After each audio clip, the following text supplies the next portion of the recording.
Picture this. You're walking through the gilded halls of the Hofburg Palace in Vienna, and the year is 1740. The Habsburg dynasty has ruled Europe for centuries, their power stretching from Spain to Hungary, from the Netherlands to southern Italy. But as you pass the royal portraits lining these opulent corridors, you notice something deeply unsettling about the faces staring back at you. The same protruding jaw appears again and again across generations. The same vacant stare, the same deformed features that seem to mock the very notion of divine right to rule. What you're witnessing isn't just family resemblance, it's the physical manifestation of a genetic catastrophe that would ultimately bring down one of history's most powerful dynasties. The Habsburg jaw, as historians would later call it, was just the visible symptom of a much deeper rot that had been festering in the bloodline for over 2 centuries.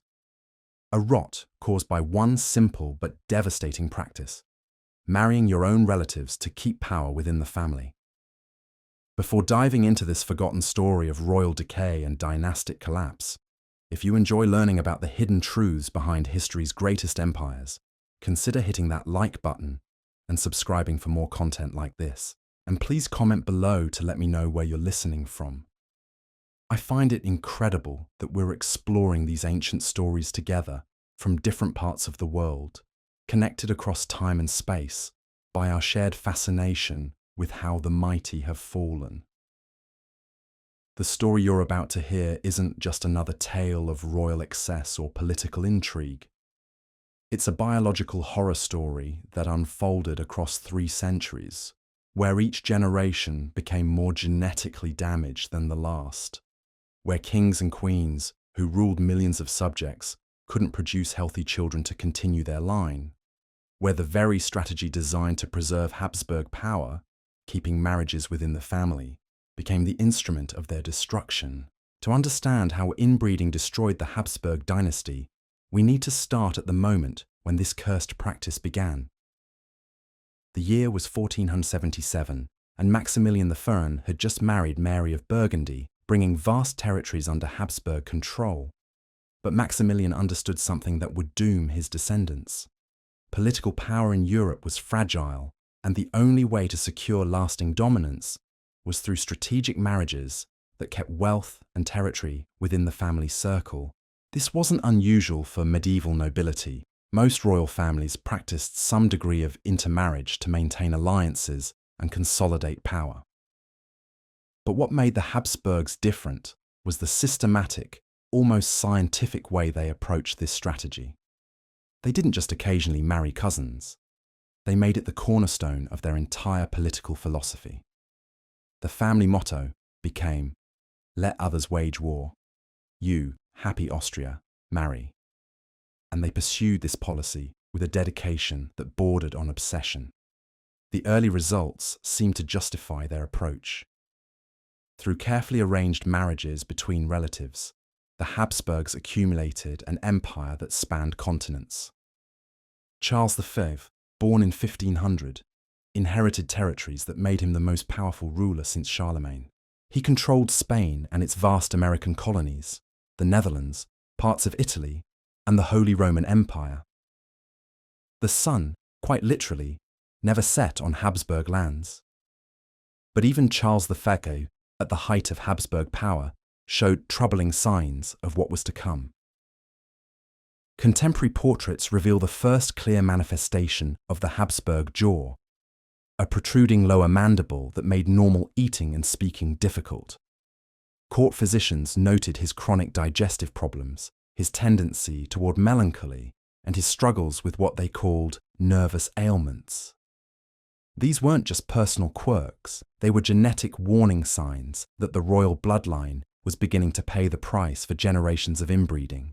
The mathematics of genetic disaster were working against the Habsburgs, though they couldn't have understood the science behind what was happening. Every time cousins married, their children received 2 copies of harmful recessive genes instead of 1. These genes, normally suppressed when paired with healthy alternatives, began expressing themselves in increasingly severe ways. The Habsburg jaw was just the most visible symptom of a much broader pattern of genetic damage that was accumulating with each generation. Charles V's son, Philip II, inherited not just his father's empire, but also his genetic burden. Philip's reign, from 1556 to 1598, marked the apparent pinnacle of Spanish power. His fleets controlled the seas, his armies dominated European battlefields, and gold from the Americas flowed into his treasuries. But Philip himself was a walking contradiction, a man who wielded absolute power over millions while struggling with the most basic human functions due to his genetic inheritance. Contemporary accounts describe Philip II as a man of unusual habits and disturbing physical characteristics. The Habsburg jaw had become more pronounced, giving him a perpetually slack expression that made him appear mentally deficient, even when he was not. His eating habits were bizarre.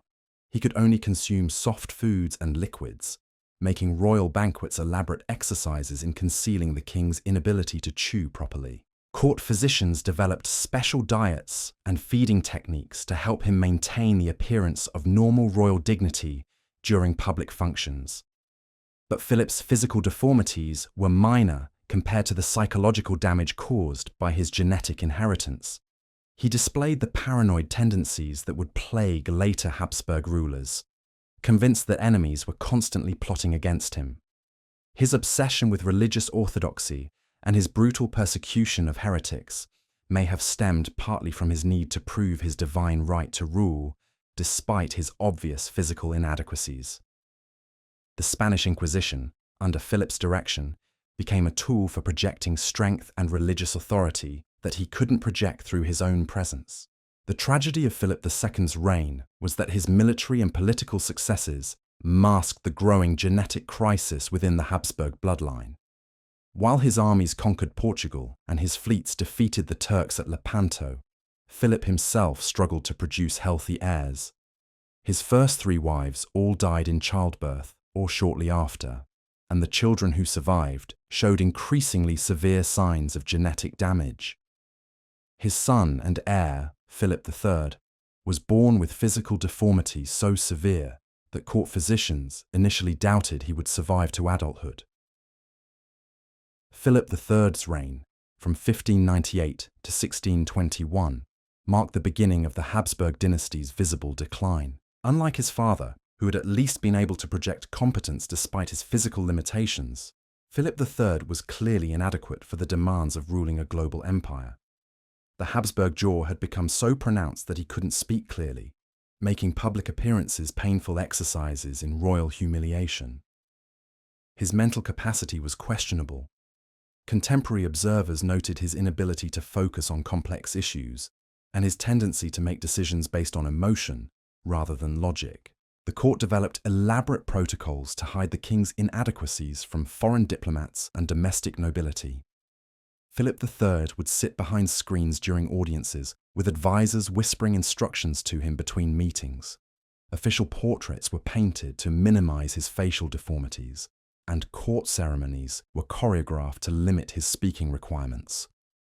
The Spanish Empire was still functionally powerful, but it was increasingly being run by bureaucrats and ministers, while the king served as a barely functional figurehead. This was the period when the full horror of Habsburg inbreeding began to manifest in the royal children. Philip III's offspring showed a range of genetic abnormalities that went far beyond the characteristic jaw deformity. Some were born with severe intellectual disabilities, others with physical malformations that made normal life impossible.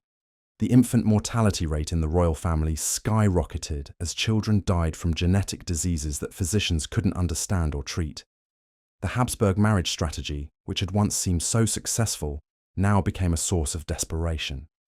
The family was running out of healthy relatives to marry, but they were trapped by their own ideology.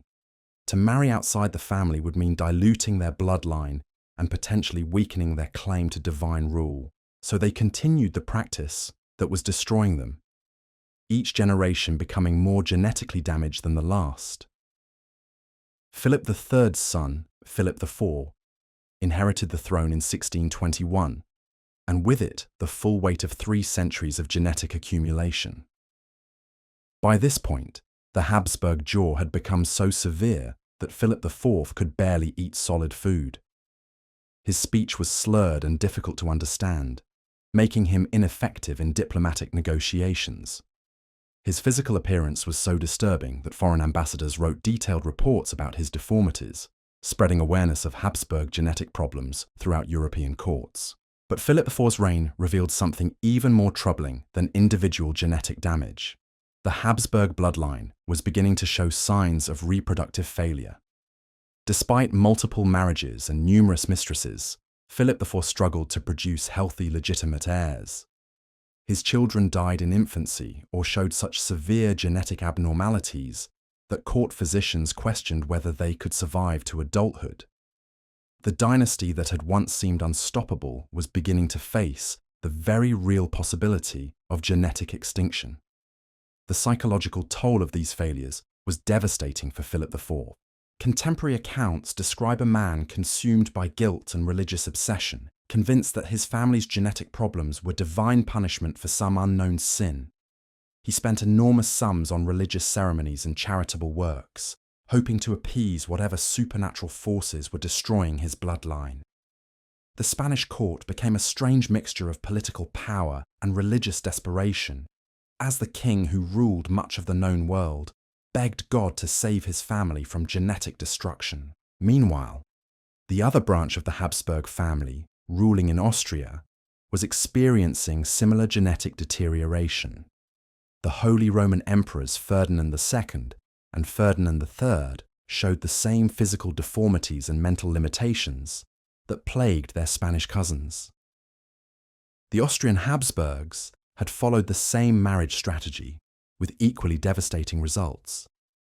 By the mid-1600s, both branches of the family were struggling with the same genetic crisis, though they continued intermarrying in a desperate attempt to preserve their bloodline.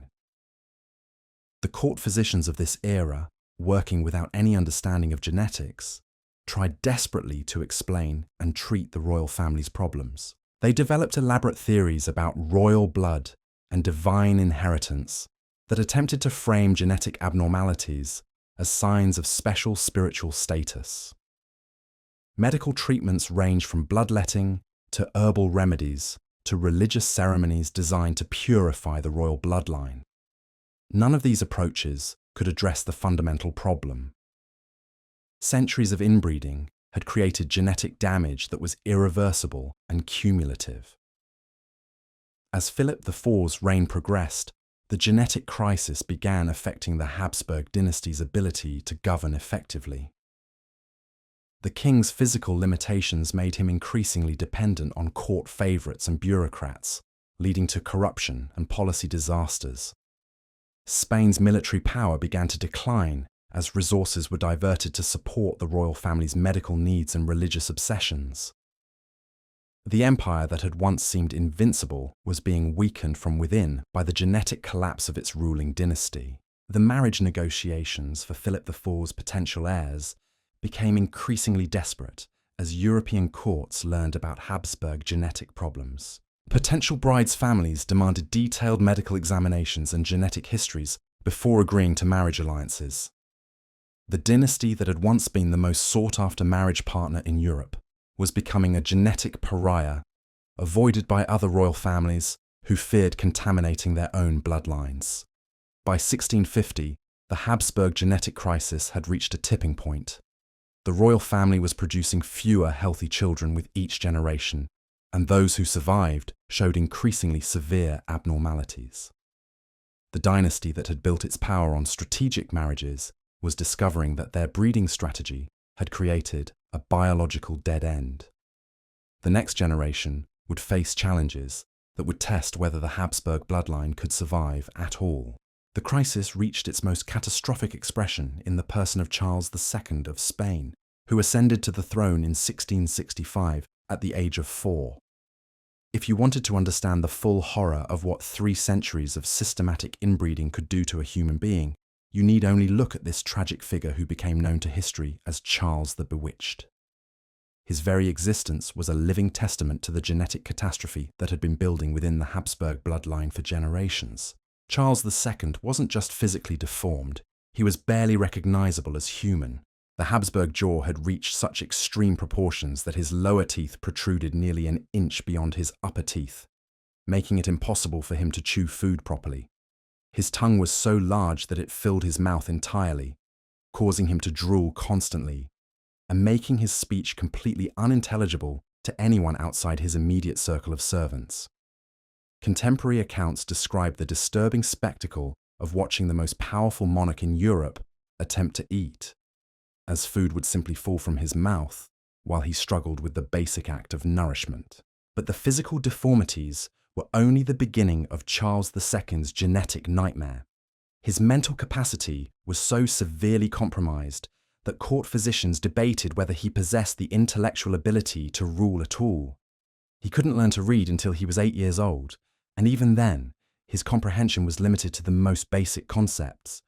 Mathematics was completely beyond his grasp, making it impossible for him to understand the financial complexities of governing a global empire. Foreign diplomats who met with Charles II wrote shocked reports back to their home countries, describing a monarch who seemed more like a damaged child than a ruler. The psychological impact of his condition was equally devastating. Charles II was aware enough to understand that he was different, that people stared at him with mixtures of pity and revulsion.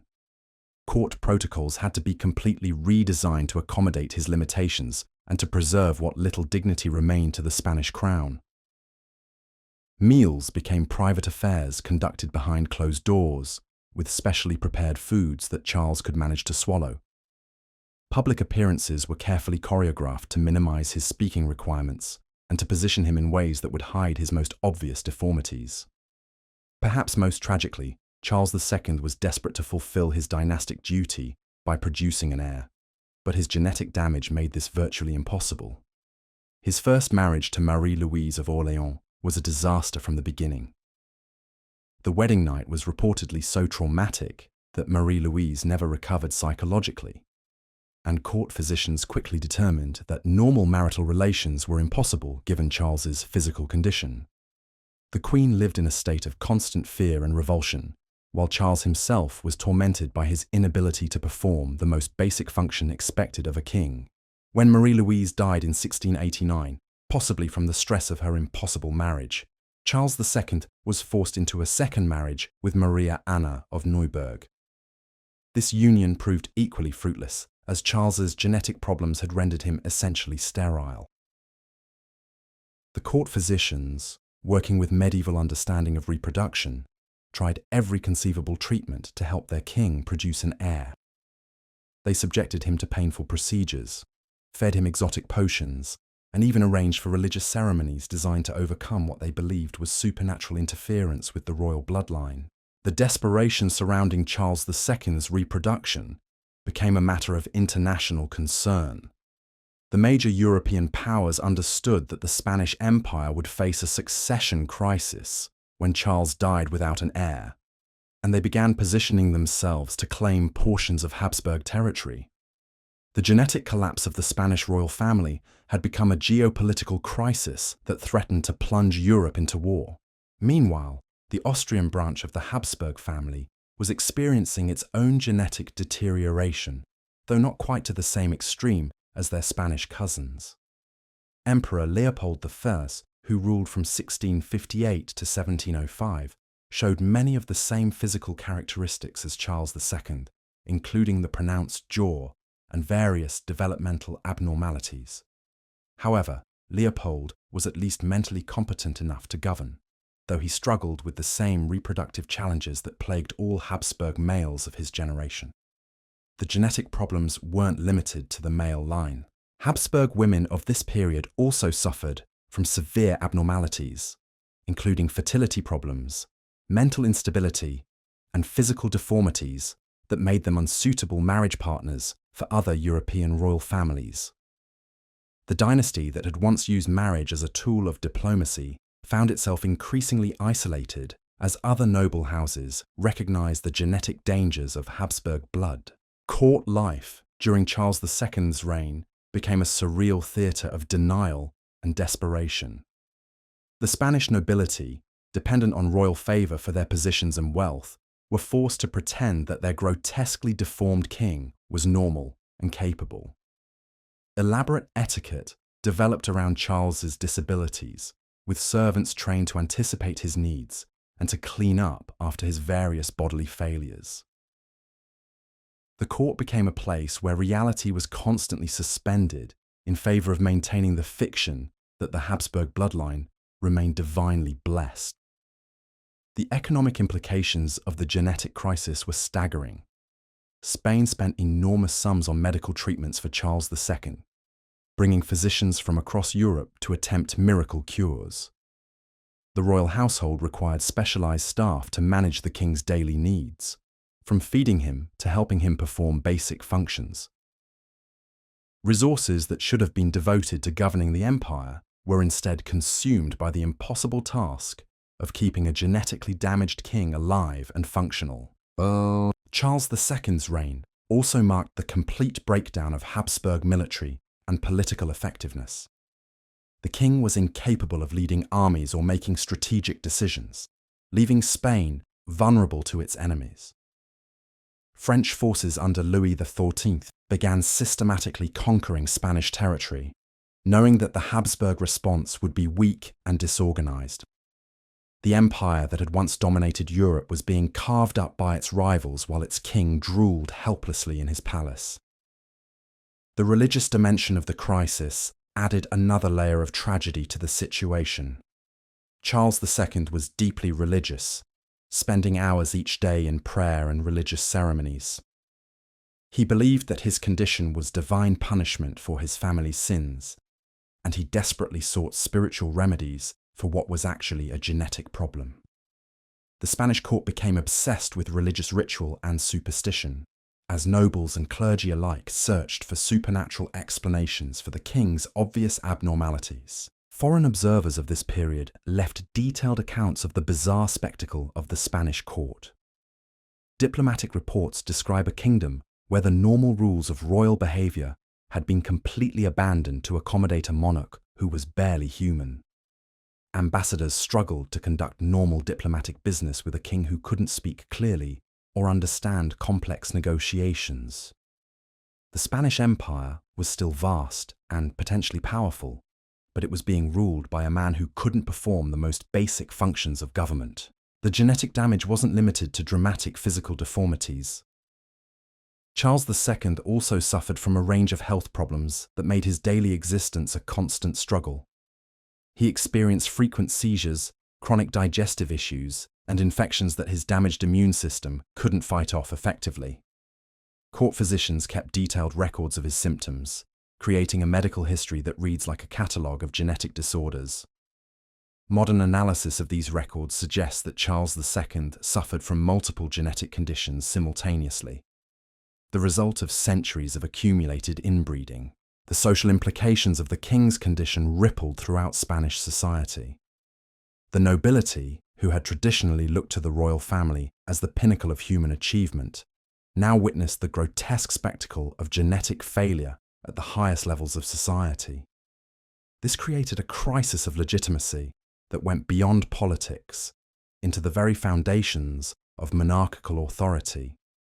How could a king claim divine right to rule when he was so obviously damaged and inadequate? The Habsburg genetic crisis also had profound implications for European attitudes toward inbreeding and royal marriage. Other royal families began to recognize the dangers of excessive intermarriage, though many continued the practice to a lesser degree. The Spanish Habsburgs became a cautionary tale that influenced marriage policy across Europe, as noble families sought to avoid the genetic catastrophe that had befallen one of the continent's most powerful dynasties. As Charles II's reign continued into the 1690s, it became increasingly clear that the Spanish Habsburg line was approaching extinction. The king's health continued to deteriorate, and his inability to produce an heir meant that the dynasty would die with him. European powers began preparing for the inevitable succession crisis, knowing that the genetic collapse of the Habsburg bloodline would reshape the balance of power across the continent. The tragedy of Charles II wasn't just personal. It was the culmination of a 3-century experiment in genetic manipulation that had gone horribly wrong. The Habsburg strategy of using marriage to consolidate power had created a biological dead end that threatened to destroy everything the dynasty had built. The next phase of this story would reveal whether the Habsburg name could survive the genetic catastrophe that had consumed the Spanish branch of the family. The final years of Charles II's reign became a grotesque countdown to dynastic extinction. By 1700, the Spanish court had transformed into something resembling a medieval death watch, with European powers circling like vultures, while courtiers desperately maintained the fiction that their king might still somehow produce an heir. The reality was far more disturbing. Charles II was dying by degrees, his body finally succumbing to the accumulated genetic damage of 3 centuries of systematic inbreeding. The king's physical deterioration during his final decade was documented in horrifying detail by court physicians who seemed to understand they were witnessing something unprecedented in royal history. His seizures became more frequent and severe, sometimes lasting for hours while terrified servants struggled to prevent him from injuring himself. His digestive system, never functional due to his jaw deformities, began failing entirely. Special foods had to be prepared in liquid form and essentially poured into his mouth, as his ability to swallow solid matter disappeared completely. But perhaps most disturbing was the psychological breakdown that accompanied his physical decline. Charles II began experiencing what court physicians called visions, but which modern medicine would recognize as hallucinations caused by his deteriorating neurological condition. He would spend hours talking to invisible companions, convinced that his dead relatives were visiting him to discuss matters of state. The king who supposedly ruled half the world was having conversations with ghosts while his empire crumbled around him. The Spanish nobility found themselves in an impossible position. They couldn't acknowledge the obvious reality of their king's condition without undermining the entire foundation of monarchical authority. Yet they also couldn't ignore the fact that Charles II was clearly incapable of governing. A shadow government of advisors and ministers began making decisions in the king's name, creating a bizarre situation where the most powerful empire in Europe was being ruled by committee, while its nominal leader drooled and hallucinated in his palace chambers. The international implications of Charles II's condition became a dominant factor in European diplomacy. The major powers, France, Austria, and England, began negotiating potential partition treaties, agreements that would divide Spanish territories among themselves when the inevitable succession crisis occurred. These negotiations were conducted with the understanding that the Spanish Habsburg line was biologically finished, that Charles II represented the final, catastrophic endpoint of a genetic experiment that had gone horribly wrong. What made the situation even more tragic was that Charles II was dimly aware of his own inadequacy and the approaching end of his dynasty. Court observers noted that he would sometimes weep uncontrollably when reminded of his duty to produce an heir, understanding that his genetic damage made this impossible. He commissioned religious ceremonies and pilgrimages, desperately seeking divine intervention to overcome what was actually a biological impossibility. The Spanish treasury was drained by these futile spiritual efforts, while the king's subjects suffered under increasing taxation to fund his hopeless quest for a miracle. The Austrian Habsburgs, meanwhile, were experiencing their own genetic crisis, though not quite to the same devastating extent as their Spanish cousins. Emperor Leopold I had managed to produce some viable offspring, but even his children showed troubling signs of genetic damage. The characteristic Habsburg jaw appeared in varying degrees of severity, and several of his sons displayed the mental instability that seemed to run in the family. The Austrian branch of the dynasty was surviving, but barely, and they understood that their own genetic problems made them vulnerable to the same fate that was consuming their Spanish relatives. The medical establishment of the era was completely inadequate to address the Habsburg genetic crisis.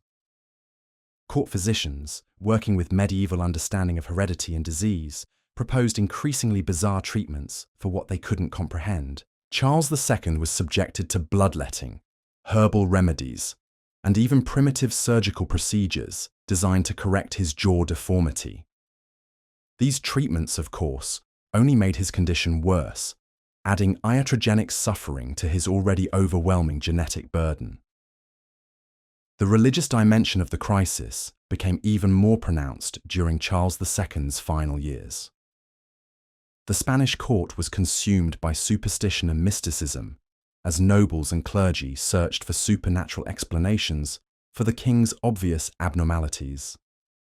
Charles II himself became obsessed with the idea that his condition was divine punishment for his family's sins, spending enormous sums on religious ceremonies and charitable works in a desperate attempt to appease whatever supernatural forces were destroying his bloodline. The economic consequences of the genetic crisis were staggering. Spain's once mighty economy was being drained by the enormous costs of maintaining a genetically damaged royal family. The royal household required specialized staff, expensive medical treatments, and elaborate protocols to manage Charles II's daily needs. Meanwhile, the king's inability to govern effectively meant that Spain was losing territory and influence to its rivals. The empire that had once extracted wealth from across the globe was now hemorrhaging resources to support a dynasty that was biologically collapsing. The social implications rippled throughout Spanish society in ways that historians are still trying to understand. The nobility, who had traditionally looked to the royal family as the pinnacle of human achievement, now witnessed the grotesque spectacle of genetic failure at the highest levels of society. This created a crisis of legitimacy that went beyond politics into the very foundations of social order. How could a social system based on hereditary superiority maintain its authority when the most hereditary family of all was so obviously defective? The Habsburg genetic crisis also began influencing European attitudes toward marriage and heredity in ways that would have long-lasting consequences. Other royal families started to recognize the dangers of excessive intermarriage, though many continued the practice to a lesser degree. The Spanish Habsburgs became a cautionary tale that influenced marriage policy across Europe, as noble families sought to avoid the genetic catastrophe that had befallen one of the continent's most powerful dynasties. Charles II's final years were marked by increasing desperation as it became clear that the Spanish Habsburg line would die with him. The king's attempts to name a successor became the subject of intense international intrigue, with foreign powers pressuring him to choose an heir who would serve their interests. The genetic collapse of the Habsburg bloodline had become a geopolitical crisis that threatened to plunge Europe into war over the Spanish succession. The tragedy of Charles II wasn't just personal, it was the culmination of a 3-century experiment in genetic manipulation that had gone horribly wrong. The Habsburg strategy of using marriage to consolidate power had created a biological dead end that threatened to destroy everything the dynasty had built. The irony was almost too perfect. A family that had gained power through strategic breeding was being destroyed by the very same strategy. As the 17th century drew to a close, the Spanish court had become a surreal theatre of denial and desperation. Courtiers were forced to pretend that their grotesquely deformed king was normal and capable, while everyone understood that the dynasty was approaching its end. The elaborate etiquette that had developed around Charles II's disabilities created a bizarre social environment where reality was constantly suspended in favour of maintaining royal dignity. The king's daily routine had become a carefully choreographed performance designed to hide his most obvious inadequacies from public view. Meals were private affairs conducted behind closed doors, with specially prepared foods that Charles could manage to consume. Public appearances were limited and carefully staged to minimize his speaking requirements and to position him in ways that would hide his most disturbing deformities. The Spanish Empire was still vast and potentially powerful, but it was being ruled by a man who couldn't perform the most basic functions of human existence, much less governance. The genetic damage wasn't limited to dramatic physical deformities. Charles II also suffered from a range of health problems that made his daily existence a constant struggle. He experienced frequent seizures, chronic digestive issues, and infections that his damaged immune system couldn't fight off effectively. Court physicians kept detailed records of his symptoms, creating a medical history that reads like a catalogue of genetic disorders. Modern analysis of these records suggests that Charles II suffered from multiple genetic conditions simultaneously, the result of centuries of accumulated inbreeding. The psychological toll on Charles II himself was perhaps the most tragic aspect of the entire situation. Unlike some of his more severely mentally impaired ancestors, Charles retained enough cognitive function to understand that he was different, that people stared at him with mixtures of pity and revulsion. He was aware of his dynastic duty to produce an heir, and his inability to fulfill this basic royal function tormented him constantly. Court observers noted that he would sometimes spend hours staring at portraits of his ancestors, perhaps wondering how the proud Habsburg lineage had led to his own grotesque existence. The international community watched Spain's decline with a mixture of fascination and horror. Diplomatic reports from this period describe a kingdom where the normal rules of royal behaviour had been completely abandoned to accommodate a monarch who was barely functional.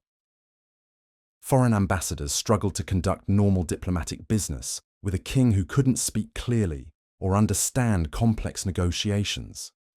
The Spanish Empire was still vast and potentially powerful, but it was being ruled by a man who couldn't perform the most basic functions of government. The religious establishment's response to the crisis revealed the limitations of medieval thinking about heredity and divine authority. Rather than questioning the fundamental assumptions about royal bloodlines, church officials developed elaborate theological explanations for Charles II's condition. Some argued that his deformities were signs of divine favour, marking him as specially chosen for suffering. Others suggested that the Habsburg genetic problems were punishment for the family's political sins.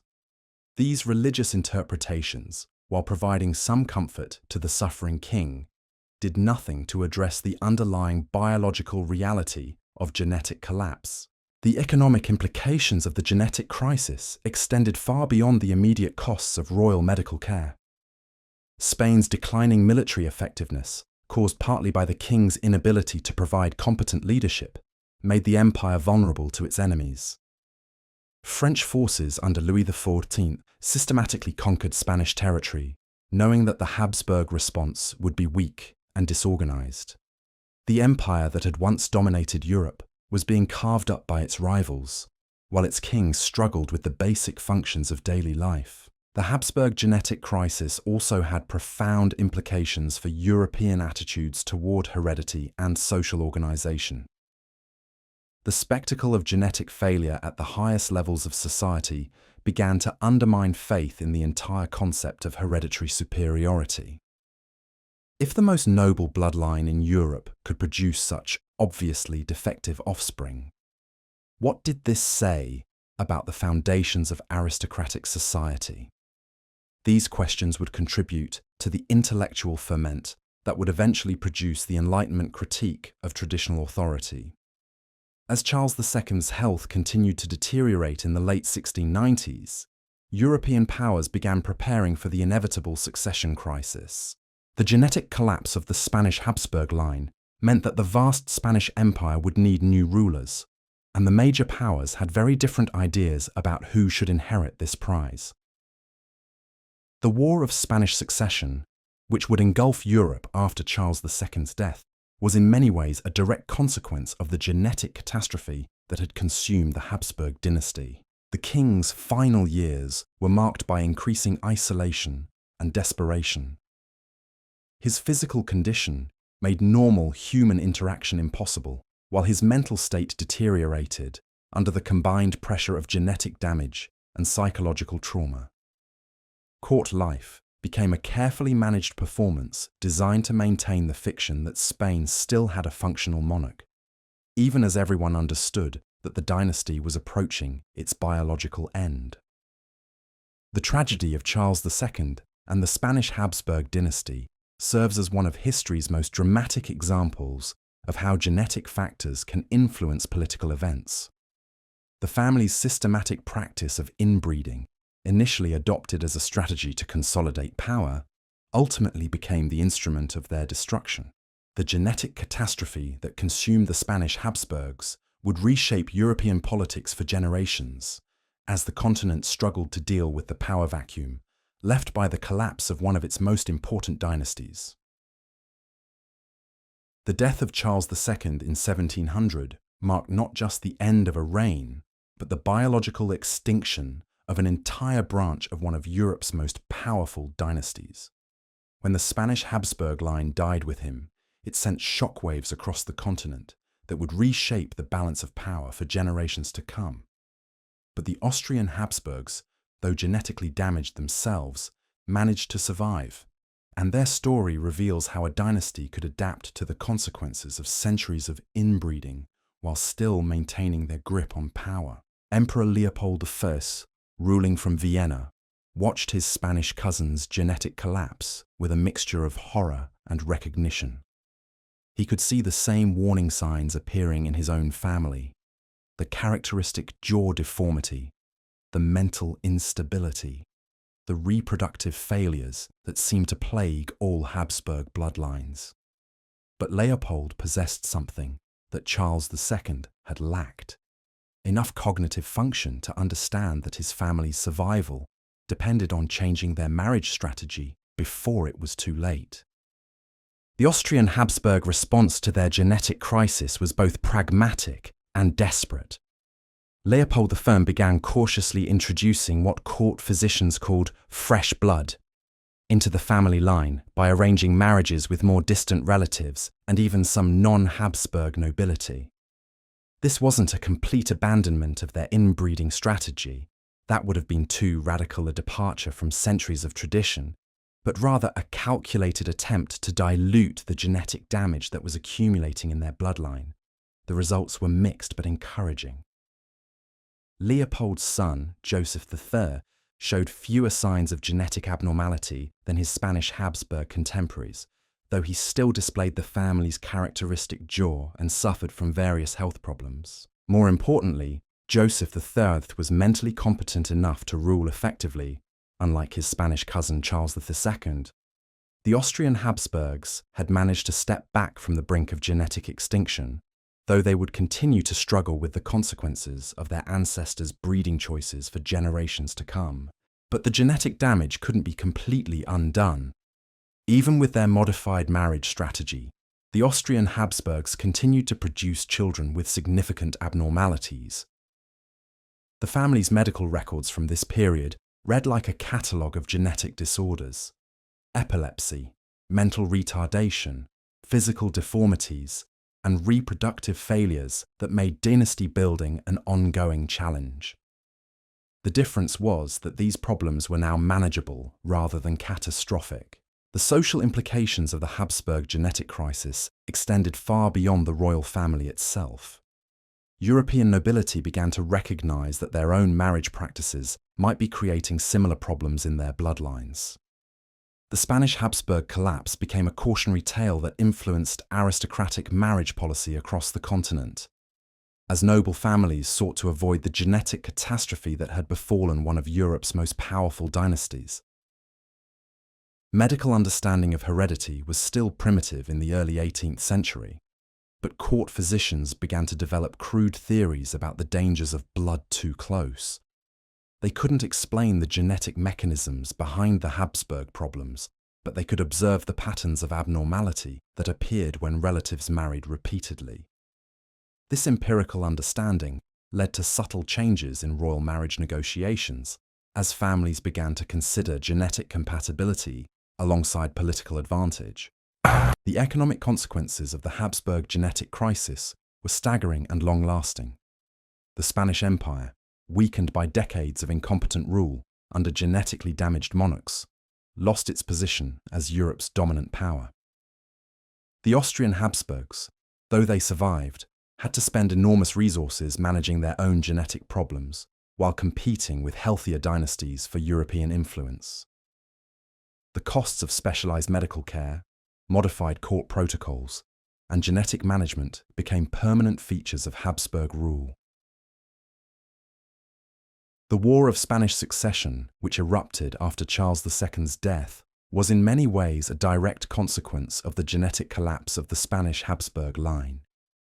European powers had spent years preparing for this moment, knowing that the Spanish king's inability to produce an heir would create a massive power vacuum.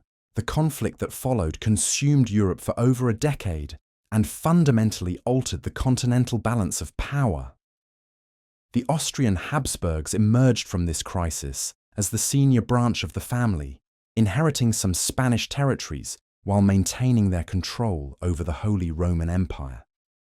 But their survival came at a cost that went beyond military casualties and diplomatic losses. The genetic damage accumulated over centuries of inbreeding continued to manifest in their descendants, creating ongoing challenges for Habsburg rule that would persist into the 19th century.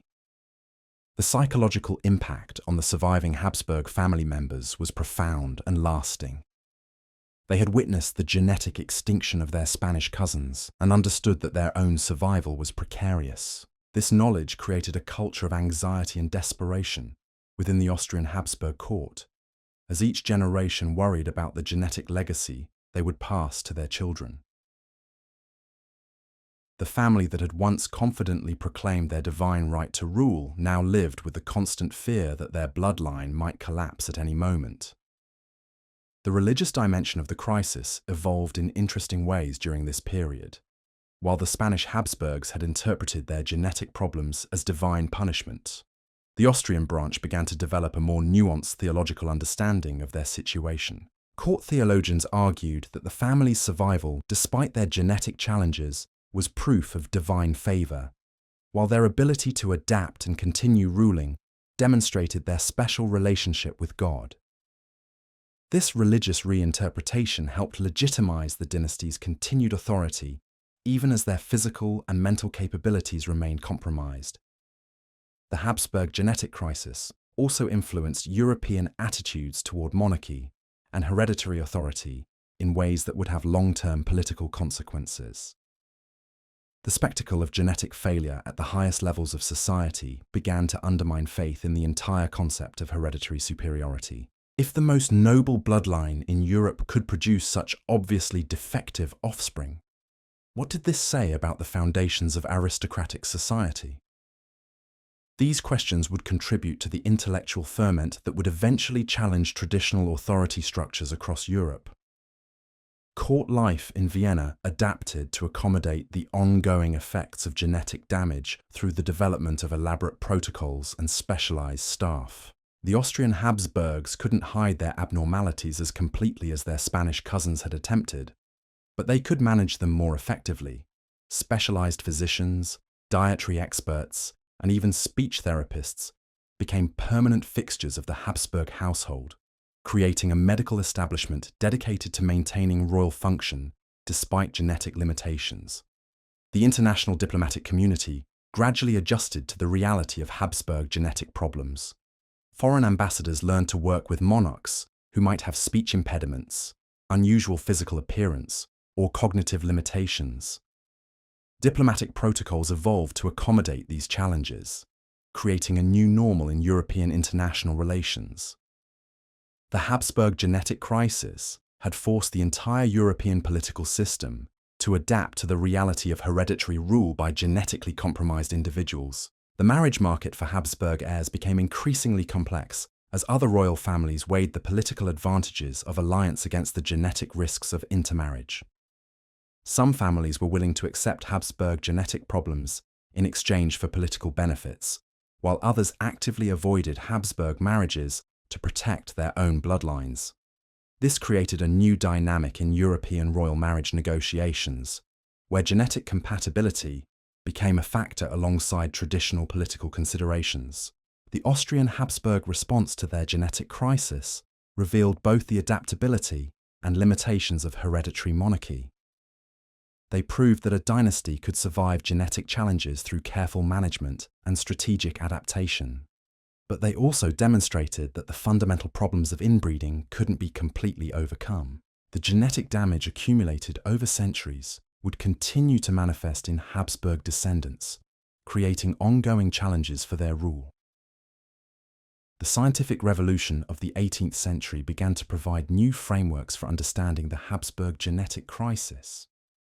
While the mechanisms of heredity remained mysterious, natural philosophers began to develop more sophisticated theories about the transmission of traits from parents to offspring. These early genetic theories, though still primitive, provided new ways of thinking about the Habsburg problems that went beyond religious or supernatural explanations. The Habsburg genetic crisis also had profound implications for European military and political effectiveness. Armies led by genetically compromised commanders were less effective in battle, while diplomatic negotiations conducted by mentally impaired monarchs often produced suboptimal results. The genetic collapse of hereditary leadership created opportunities for more meritocratic forms of government to demonstrate their advantages over traditional monarchy. The cultural impact of the Habsburg genetic crisis extended into art, literature, and popular culture. Court painters developed new techniques for portraying genetically abnormal subjects in ways that maintained royal dignity, while writers began to explore themes of hereditary decay and dynastic decline. The Habsburg genetic crisis became a cultural touchstone that influenced European artistic expression for generations. The legacy of Habsburg inbreeding continued to influence European politics well into the modern era. The genetic damage accumulated over centuries of strategic intermarriage created ongoing challenges for Habsburg rule that would persist until the dynasty's final collapse in the 20th century. The Spanish Habsburg extinction in 1700 marked the end of the most dramatic phase of this genetic crisis, but the broader implications for European monarchy and aristocratic society would continue to unfold for generations to come. The story of Habsburg genetic collapse serves as one of history's most dramatic examples of how biological factors can influence political events. The family's systematic practice of inbreeding, initially adopted as a strategy to consolidate power, ultimately became the instrument of their partial destruction. The genetic catastrophe that consumed the Spanish Habsburgs and weakened their Austrian cousins would reshape European politics for centuries, as the continent struggled to adapt to the reality of hereditary rule by genetically compromised individuals. The Austrian Habsburg survival, though impressive, came at enormous cost and required constant adaptation to genetic limitations that could never be completely overcome. Their story reveals both the resilience of hereditary monarchy and its fundamental vulnerabilities when confronted with the biological realities of human genetics. The dynasty that had once seemed invincible had been brought to the brink of extinction by the very strategy that had initially made them powerful. As the 18th century progressed, the Habsburg genetic crisis would continue to influence European politics in ways both obvious and subtle. The family's ongoing struggle with genetic damage would create new challenges for their rule, while their survival would demonstrate the adaptability of hereditary monarchy under even the most extreme circumstances. The legacy of 3 centuries of systematic inbreeding would continue to shape European history long after the Spanish Habsburg line had disappeared forever. The broader implications of the Habsburg genetic catastrophe extended far beyond the royal palaces of Vienna and Madrid. As the 18th century unfolded, the ripple effects of 3 centuries of systematic inbreeding began to transform European society in ways that contemporaries could barely comprehend. The collapse of the Spanish Habsburg line had created a power vacuum that would reshape the continent's political landscape for generations to come, while the Austrian branch's struggle for survival revealed the fundamental vulnerabilities of hereditary monarchy when confronted with biological reality. The intellectual revolution sparked by the Habsburg genetic crisis began to challenge the very foundations of aristocratic society. Enlightenment philosophers seized upon the Spanish Habsburg extinction as evidence that hereditary authority was not divinely ordained, but rather subject to the same natural laws that governed all human existence. Voltaire himself wrote extensively about the monstrous progeny of royal inbreeding, arguing that the Habsburg genetic collapse proved the superiority of merit-based governance over hereditary rule. The medical establishment across Europe began developing new theories about heredity and human reproduction based on their observations of Habsburg genetic problems. While they couldn't understand the mechanisms of genetics in modern terms, court physicians started to recognize patterns of inheritance that would later contribute to the development of scientific breeding practices. The Habsburg genetic crisis had inadvertently launched Europe's first systematic study of human heredity, though the full implications wouldn't be understood for centuries. The economic consequences of the Habsburg genetic collapse continued to reverberate throughout the 18th century. The Spanish Empire, weakened by decades of rule under genetically compromised monarchs, lost its colonies one by one as local populations recognized the fundamental weakness of their distant rulers. The Austrian Habsburgs, despite their survival, found themselves constantly struggling to maintain their territories against healthier dynasties that could field more effective armies and conduct more competent diplomacy.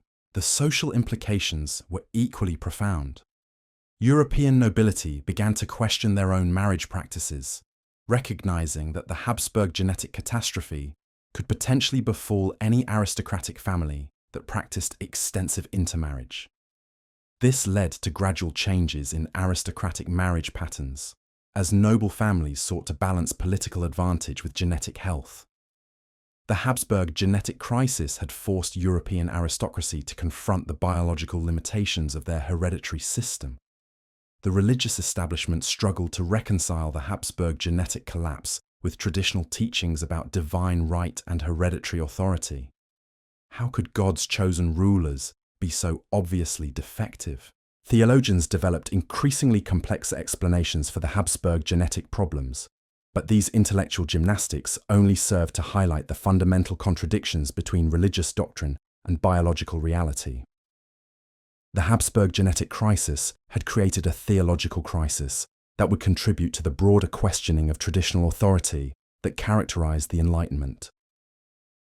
The military implications of Habsburg genetic decline became increasingly apparent as the 18th century progressed.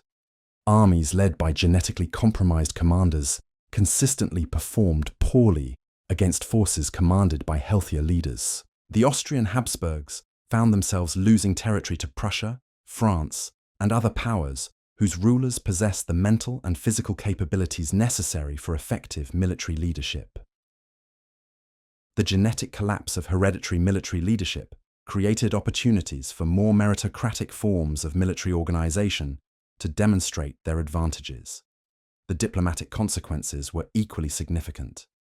European courts gradually adapted to the reality of Habsburg genetic problems by developing new protocols for dealing with mentally or physically impaired monarchs. Foreign ambassadors learned to work around speech impediments, cognitive limitations, and bizarre behavioral patterns that had become characteristic of Habsburg rulers. The Habsburg genetic crisis had forced the entire European diplomatic system to adapt to the reality of hereditary rule by genetically compromised individuals. The cultural impact of the Habsburg genetic collapse extended into every aspect of European artistic expression.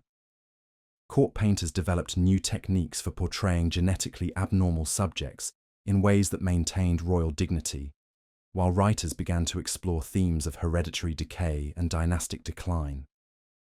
The Habsburg genetic crisis became a cultural touchstone that influenced European literature, art, and popular culture for generations to come.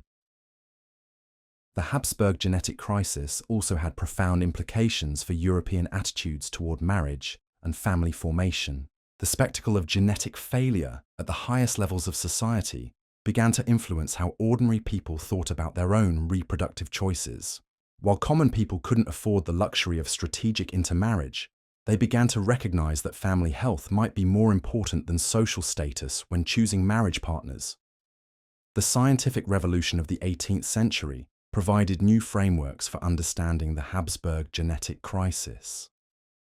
Natural philosophers began to develop more sophisticated theories about the transmission of traits from parents to offspring, though the mechanisms of heredity remained mysterious.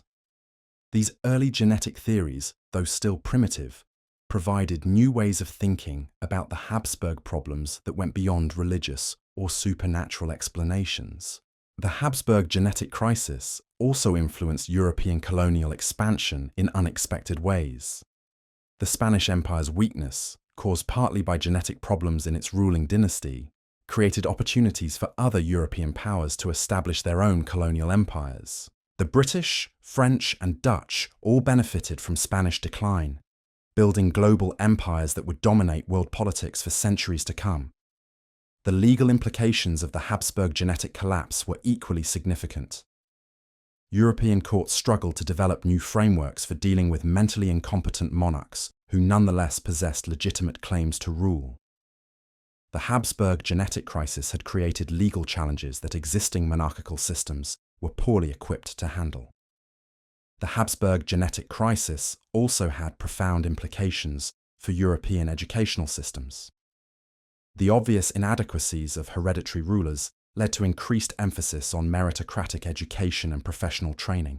Universities began to develop new curricula designed to train competent administrators and military officers who could serve effectively regardless of their family background. The international implications of the Habsburg genetic collapse extended far beyond Europe. The weakness of Spanish rule created opportunities for independence movements in the Americas, while the Austrian Habsburgs' genetic problems made them vulnerable to challenges from the Ottoman Empire and other non-European powers. The Habsburg genetic crisis had global consequences that would shape world politics for centuries. The Habsburg genetic crisis also influenced European attitudes toward medicine and public health. The obvious connection between inbreeding and genetic abnormalities led to increased interest in preventive medicine and population health. European physicians began to develop new theories about disease prevention and genetic counseling that would eventually contribute to modern public health practices. The Habsburg genetic collapse ultimately serves as one of history's most dramatic examples of how biological factors can influence political events. The family's systematic practice of inbreeding, initially adopted as a strategy to consolidate power, became the instrument of their partial destruction. The genetic catastrophe that consumed the Spanish Habsburgs and weakened their Austrian cousins reshaped European politics for centuries, forcing the continent to confront the biological limitations of hereditary rule. The legacy of Habsburg inbreeding continued to influence European politics well into the modern era. The genetic damage accumulated over centuries of strategic intermarriage created ongoing challenges for Habsburg rule that would persist until the dynasty's final collapse in the 20th century. The Spanish Habsburg extinction in 1700 marked the end of the most dramatic phase of this genetic crisis, but the broader implications for European monarchy and aristocratic society would continue to unfold for generations to come. The Habsburg genetic crisis stands as a testament to the power of biological forces to shape human history. In their relentless pursuit of political power through strategic intermarriage, the Habsburgs had inadvertently conducted a 3-century experiment in human genetics that would ultimately prove the limitations of their own system. The dynasty that had once seemed invincible had been brought to the brink of extinction by the very strategy that had initially made them powerful, a cruel irony that would echo through the corridors of European power for centuries to come.